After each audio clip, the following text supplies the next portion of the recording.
Ahoj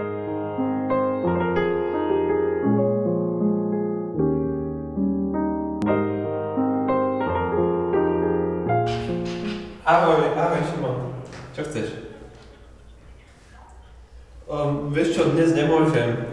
Laura mi dohodla jedno stretnutie s nejakým dievčaťom. Ja ju vôbec nepoznám, no Laura mi povedala, že bude mať pri sebe žltý kvietok.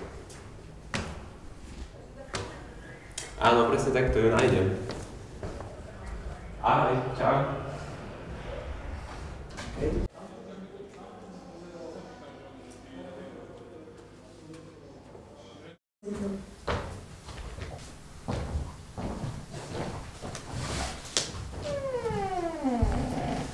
Ahoj.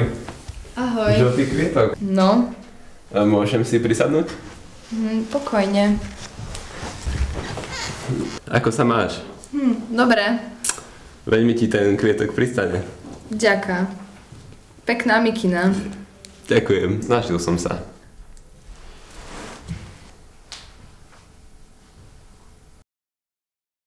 Super, že si našla čas.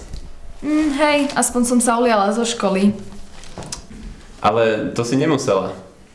No, vždy, keď je možnosť, tak idem. Ostatné baby sa hanbia cudzích ľudí. Počkať, takže ty tu nie si takto prvýkrát? Nie, čo si, chodím pravidelne.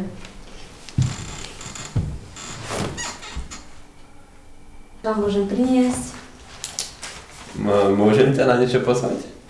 Nie, ďakujem, si zlatý. Ja už musím ísť, lebo musím obehať ešte celé námestie s narcismi. Vidím, že kvietok máš, tak chceš leták? V mene všetkých onkologických pacientov ti ďakujem. Výsledky zo dňa narcisov si môžeš pozrieť na webe. Maj sa. Tak toto sa mohlo stať jedine mne. Nevyšlo, čo?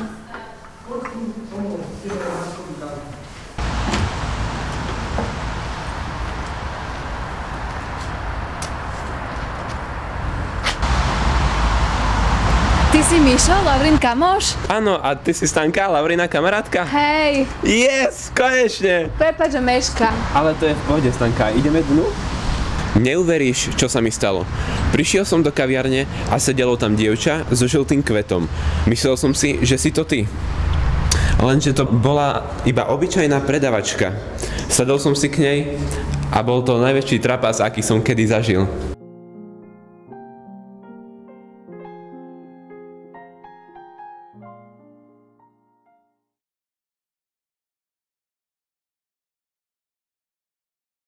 Akcia beží.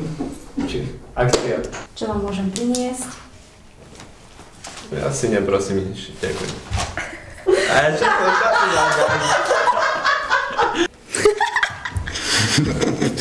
Priprav sa. Akcia. Ako sa... Dobre, 3, 2, 1, ideme tam. Jo.